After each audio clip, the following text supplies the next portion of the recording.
My name's Jack Lally. I'm the Ward 6 City Councilor. I've been the councilor since I was 18 years old. I was elected in 2015. This is my third term. I am seeking my fourth. I went to Brockton Public Schools for elementary school and middle school. I went to Cardinal Spellman High School, and I graduated from Bridgewater State University with a bachelor's degree in political science. Now I'm entering the world of insurance to sell property and casualty insurance. There's a lot of similarities, a lot of overlap with what that business does and with what I do now, serving constituents, helping them out with issues.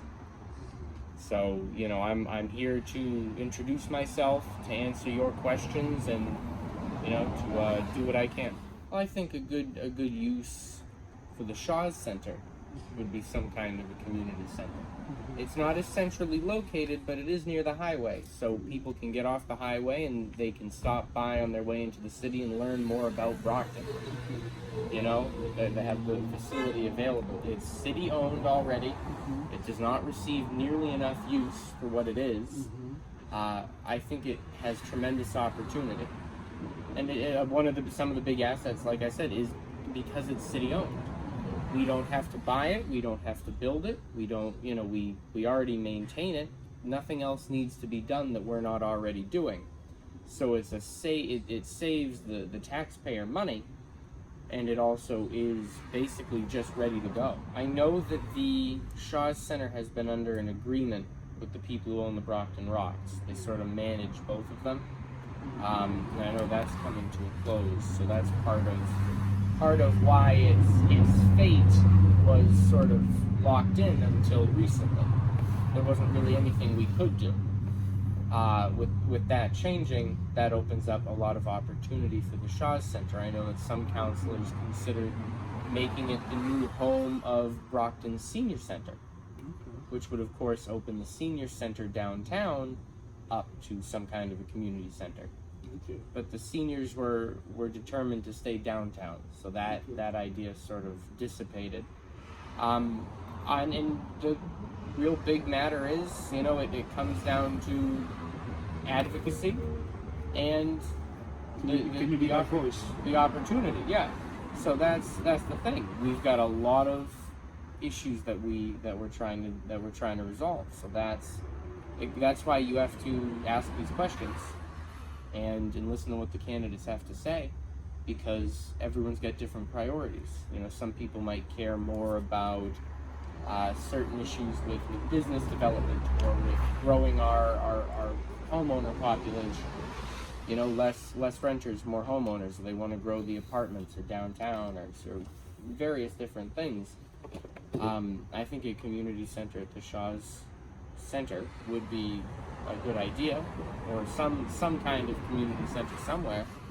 But we have to be able to get the money together. We have to find the location. It's going to take some time to make it work. I don't believe the city does a lot of financial support, but the city does make opportunities available. My focus is more on the opportunity, the not so much the finances. So you can have a show for free at Brockton Community Access, a regularly scheduled broadcast. They can come out to events and film. The city will host you at City Hall, at the amphitheater, at all sorts of events. You can use schools and many other city buildings and resources. So they don't necessarily financially subsidize you, but they do a bunch of things that would otherwise cost you a bunch of money. So you can use the school cafeteria for an event, a dance, a dinner, a gala, something, and you rent it out, and the rent's usually a couple of dollars. We had the Flag Day at City Hall. You can use the amphitheater. You need a sponsor, which a city councilor can sponsor your use of the amphitheater. It doesn't cost you anything, and then you can host an event. And again, if you determined you wanted a sort of an Angolan community TV show, you can go to Brockton Cable Access and say, we would like a TV show. You go in there and you film it, and they put it on YouTube for you. They put it on TV. They broadcast it like any other program. So there are a lot of opportunities that are not necessarily financial, but even with finances, if the city gave organizations a small bit of money, it's not going to go as far as the opportunities it can create out of the stuff it's already spending money on. Either way, I'm more than happy to work with anyone, any organization. But if you give me a call and you say, we're looking to hold an event, I can say, I can refer you to the mayor's office, I can refer you to the school department if you'd like to go into one of the schools. When before the pandemic, and once everything calms down, I will return to it. But I would hold 3 or 4 ward meetings a year. We would bring in cable access to film, and I would bring in some guest speakers to give some informative topics for discussion, and then I would invite everyone.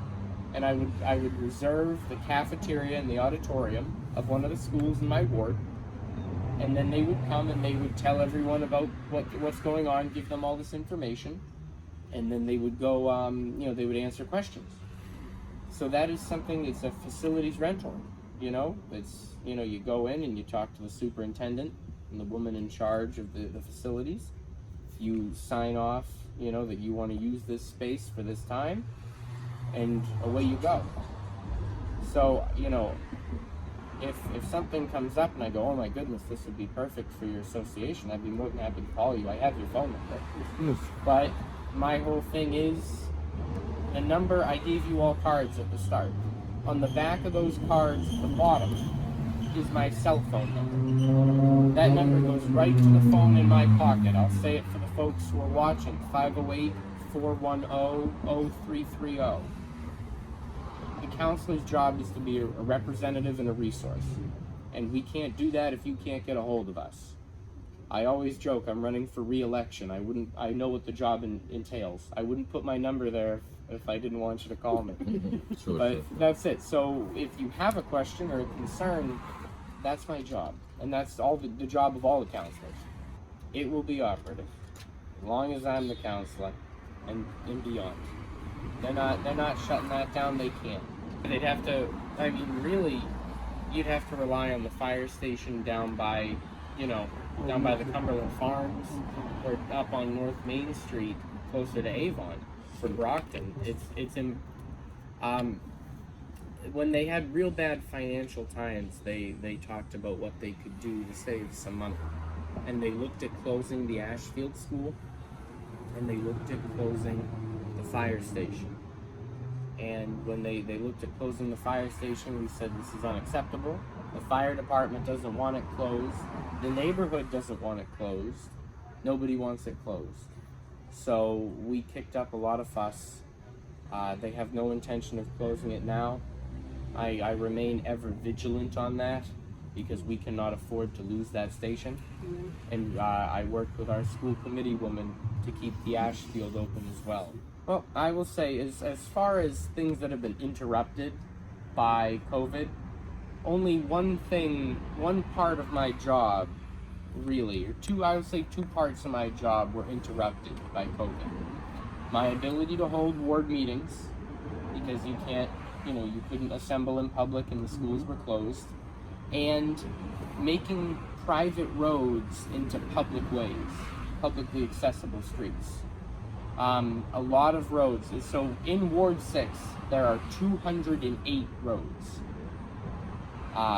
When I came into office, 78 of them were private streets, which means that they were all scattered throughout the ward. They pay the same taxes, they pay the same fees and bills, but they do not receive the same treatment. The city does not own their road. So if they wanted the road repaved, they would have had to pay for it themselves. And it's too expensive to expect any citizen to be able to do that. That's unreasonable. So what we did was we made a bunch of them public. So we started at 78, and we're below 50 now. So what we need to do is we need to continue to make more of them public as time goes on, and that was halted by the coronavirus because they require public hearings, which are public gatherings. So, what's the problem? I know from Mr. George, any question? Well, I will say one thing. You asked about promises, campaign promises. When I ran the first time, the second time, the third time, and now I promise the same thing every time. I will work as hard as I can. If I miss your call, I will call you back within 24 hours. That is right above my phone number on the card. And the big one, if I cannot pull it out of my pocket and hand it to you right now, I will not promise it to you, because that's not appropriate. You have a million politicians who will promise you wonderful things. They'll pay you very nice compliments. They'll promise you the moon, and then they'll disappear, and you won't see them again. And I'm very wary of that. So my cell phone is there, so I can't escape. And I don't promise people things unless it's already in the ground, because it would just be a trick for votes otherwise. And I'd like to be reelected, and I'd like to be the councilor, and I enjoy doing what we're doing, but not enough to put on a show like that. So you've been a Brockton resident since you're 2 years old, right? And this is your fourth term, right? Even though you Ward 6, my question is, I understand you're trying to defend to keep the firefighter open and not kill the street, but don't you think it's about time for Brockton to get an uplift? If you drive through Brockton, right, we know Brockton has a budget higher than the other cities. Yeah. And maybe this is maybe above you, but look our roads, some of them. Look at the sidewalks. Why we can't drive to Brockton and say we live in a good city just by looking at them? And if there is any program that the city can do to make the city, look better. When people, because sometimes I am a businessman myself. I build bridges, roads, rail stations, you know. And when I say to people I live in Brockton, they say, "What? The shitty town?" Yeah. I think it's about time for us to change that mentality. As long as we can provide that Brockton looks better. Yeah. Another question. So also, you say you're trying to move to the insurance industry. Why we don't see those big insurance companies over here? Arbella, Mutual Life. Why they don't see over here their office? Why they don't have a building here in Brockton? You go to Queensy, they have. You go to Sharon, they have. You go to Kenton, You're they have. online. No, that doesn't help us. We need a physical place for them so they can put up a building, invest their money, and it makes it better. Right, so they've cleaned up a building, it's nice and Yes, maintained. we have 300 abandoned They're buildings. paying property taxes. Absolutely. What's your thoughts on that? Well, I'll take the insurance one first. Yes. I don't care what kind of business it is, as long as it doesn't hurt our quality of life. We need more business. Yes. We do not have enough. Brockton is dangerously close to being a bedroom community. And that is fine for the town of Holbrook or Avon or Abington or the Bridgewaters, because they are small towns and they are more affluent, Yes. smaller communities. We're a city.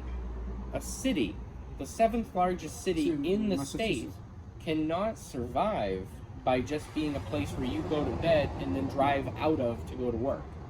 We cannot survive that. We cannot sustain that. So we do need to grow business. We need to encourage more business to come in. Everyone running for office, everywhere, will say that. And they will say, we don't do a good job. We do need to do a better job. But what it comes down to is who can actually bring the business in. Yep. This last month, I brought along some of my colleagues, and we toured 2 brand new businesses in Ward 6 that are opening up. 100 Summers, which is a restaurant on A.A.N. Street, will be taking over the Lit. They're going to sell Cape Verdean and Caribbean food, a nice family restaurant. It's named 100 Summers. It's a father and son team. It's named 100 Summers in honor of his grandfather, who's 100 years old. He's been through 100 summers of friends, family, and good food. They're going to clean up the whole property. It's going to look brand new. I'll show you a picture afterwards. I can show you what they Where's the picture? at the Lit on A.A.N. Street, right by Intervale. Yep. So the other one is Abe's Garage, another family business, 2 brothers. They've named it in honor of their grandfather, Abe. They love cars and automobiles. They're big collectors. They don't live in Brockton. They live, near Boston. But they came to Brockton and they met with me, and then I introduced them to the mayor and some of the other councilors, and I helped them through the process a little bit. Okay. And they said that, they were encouraged to come to Brockton because of those meetings. And they felt that they had someone they can work with and someone that would be able to help them create a good business. That business is going to be great. It's at 300 North Montello Street. It's a nicely new redone building. They painted it all black. It's got the yellow stripes around it like a road. It's my neighbor. There you go, yeah. So what's going to be there is exotic and antique sports car storage. It's going to be nicely maintained, so that's good for property values around it. It's going to be highly because it was a mess. It was a mess, yeah. It's going to be highly secure. Top of the line security, cameras, digital sensors, everything. Fencing, you won't be able to get in unless you can geolocate your phone and prove that you have business inside. And it's just going to store vehicles. It's not going to have a lot of traffic, a lot of activity, and the clientele going there are going to be people with a lot of money and a lot of ability to invest. So that will improve our local area. Brockton is working very hard to grow its downtown, as well as Campello and Montello, which is up in our area. Montello in the village is what I'm really concerned about. And the more we get businesses like these, the more people we attract. So I'm always on the lookout. I'm always advertising and trying to get people to come into the city. One thing, two industries that we are looking to attract, a little more than insurance. Connecticut really holds a lot of the insurance industry. But food prep, that big white building down by the Howard Street Bridge, near Route 37 near Holbrook on Spark Street, that is owned by A.A.N.E Pizzeria. Yep. They make all of their frozen food for the region there. So, there you go, yeah. There you go, yeah. My grandmother worked there when it was South Shore Meat and Packing, but now it's owned by A.A.N.E. Food prep would be great for the village. Over near Good Samaritans, we rezoned and incentivized the properties around there to encourage people from the medical industry, offices, of medical companies, sales companies, even more doctors and other professionals. That's what we need to continue to put pressure on. But downtown, we have quite a bit of investment going on, and that's going to be a big help. And that's what we need to continue to do. When it comes to the roads, that is my favorite subject. And the sidewalk. And the sidewalks. Yeah, the sidewalks are another big thing. So, I can talk for all day about the roads. And on the back of the card, we have a couple of things about the roads. I'll give you the fast facts. The average city councilor paves one road per year. The councilor before me, my predecessor, paved 4 roads in a total of 10 years, which does not help us. I can say that again if you like. But basically, this is my 6th year as a councilor. Yes. By the end of this year, we will have paved 18 roads. That is 3 times the council average and 6 times my predecessor. There are many ways of approaching it, but I always say that I won't put lipstick on a pig. I won't tell you something that's very clearly not what's going on. The roads are bad. They're terrible. Some of them border on inhumane, And it's embarrassing. It's embarrassing because I knock on these doors and I talk to these people and they say my road is awful, and I go yes, and they go, can you pave it? And that's that's what they want. That's what they need, and it's just not being done fast enough. So the city did several things. I've been talking about infrastructure through my time, and it's gotten better and better and more aggressive. They should have started 20 years ago, and there's no going back, there's no making up for that. But the city is much more aggressive about the roads than it ever has been. We're paving more roads than ever before. We're fixing more pipes than ever before.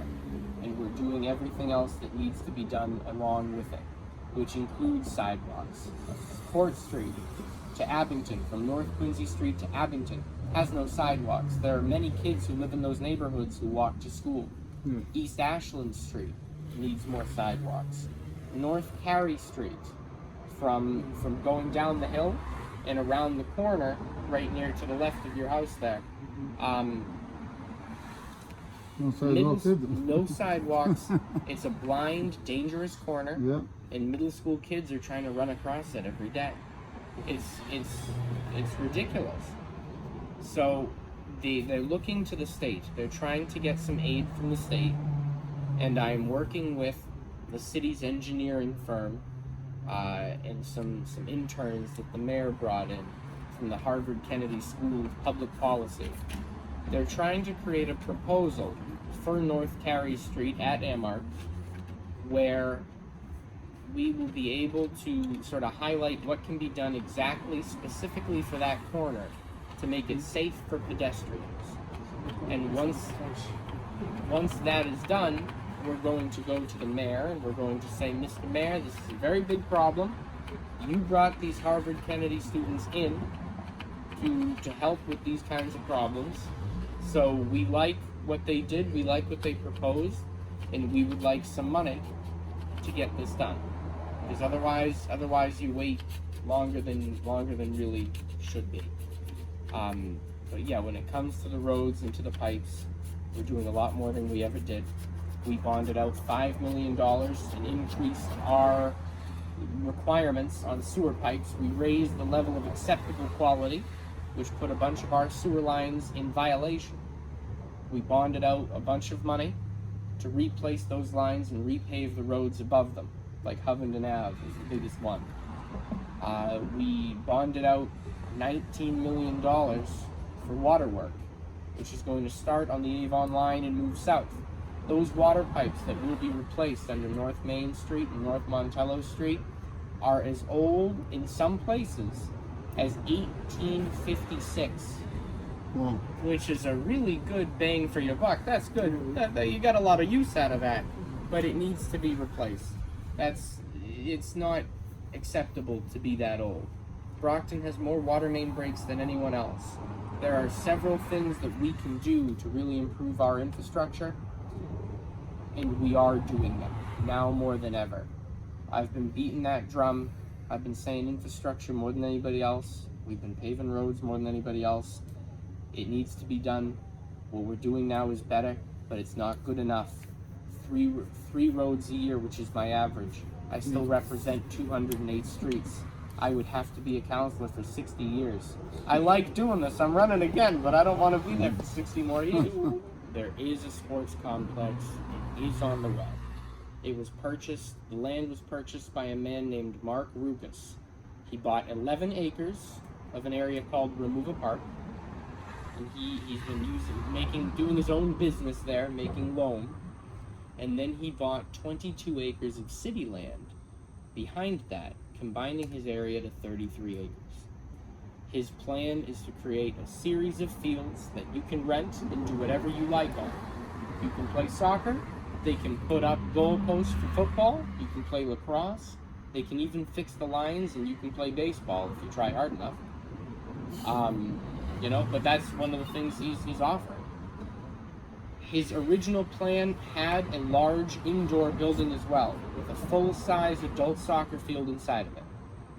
He's going to build that later now.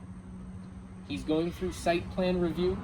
He will then need to go to the planning board, the zoning board, the conservation commission to make sure everything is approved and good to go. But once he goes through all of those, he will be up and running.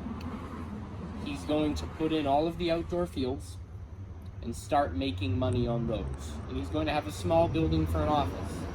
And when he starts making money and when he has revenue coming in, then he's going to build the big building. His plan originally had 2 stories, so you could go up on a balcony and watch the game being played. They also had partitions, so if you could play 1 full-size adult field or 6 little children fields. and you could partition the fields off, and these kids could play their own games. So there's a lot of opportunity, a snack shack, things like that, so you can have some food and have a drink while you're there. And I'm very excited by it because on top of all that, it is a business. They'll be paying something like $300,000 in taxes a year, which is a huge benefit to the city. We can, see if we can get the mayor to set that aside and do something with the park. But that's yeah. But I know in interest of time, I'll try and slow myself down. Feel free to interrupt me. Yeah. Any more questions before we give the councilor the last word? Basically, my question is, if I find another place, I'll be able to transfer my license? Because this is probably one way to pressure the gentleman to do what is going to be done, or to sell if you don't want to do anything. If you can move, yeah. Yeah. So you can transfer your license to another person. The license is with the location. So if I sell my business to you, I can transfer my license to you because I'm leaving the property. Yes.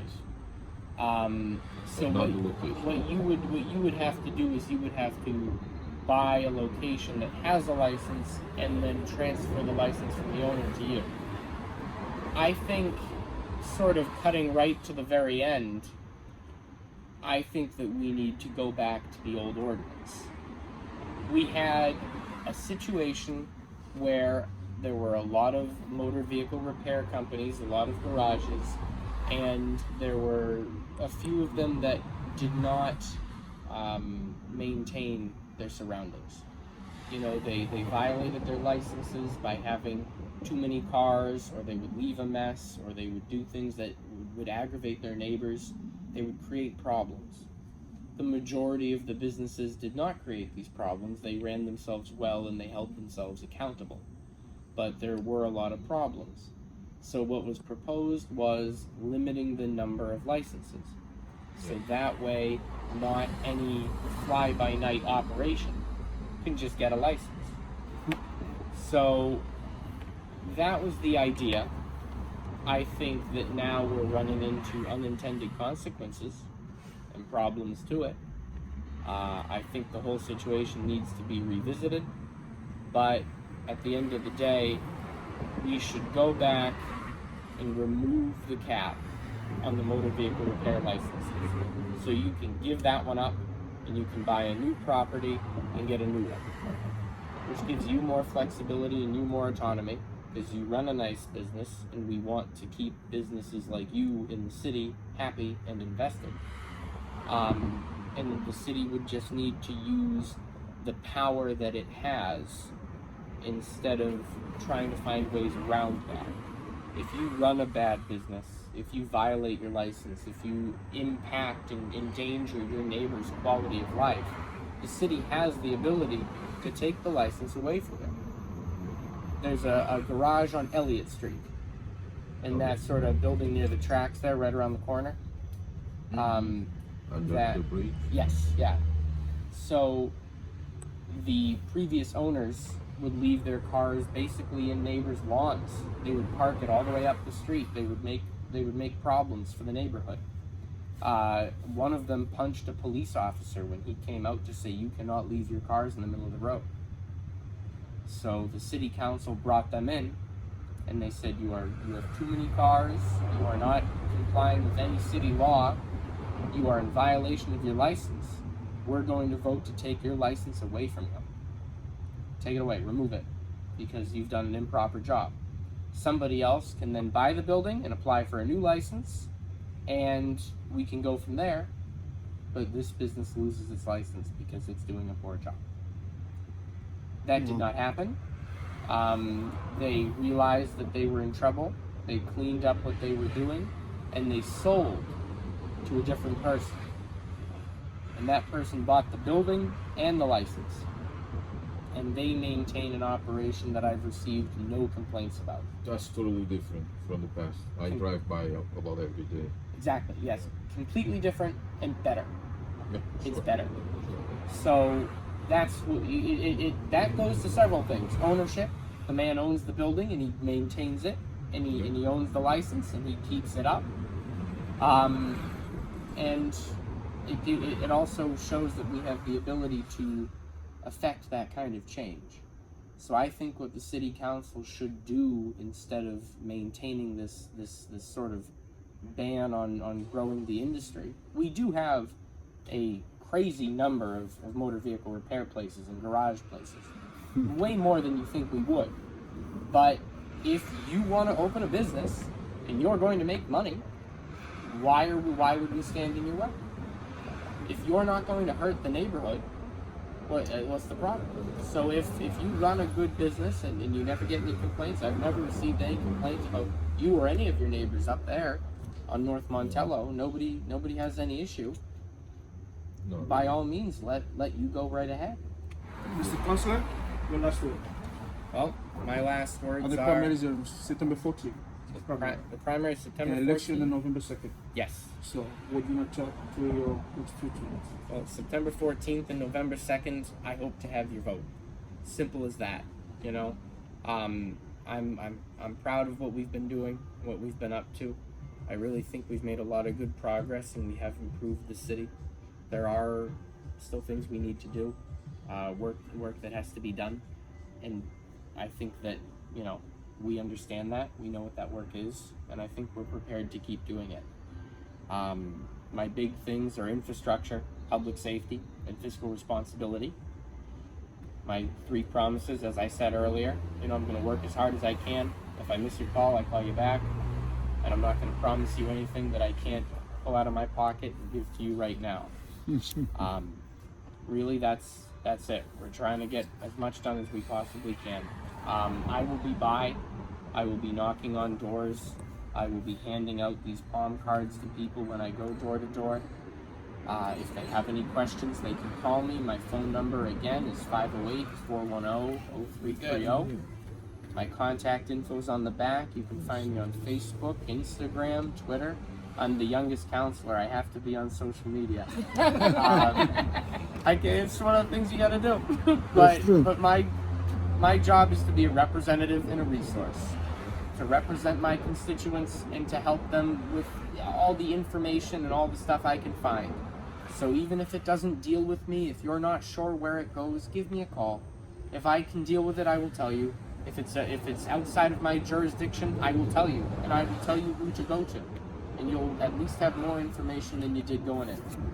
But really, I'm around. I'm accessible. You know, anyone has any questions, I'd be happy to answer them, and I do hope to have your vote.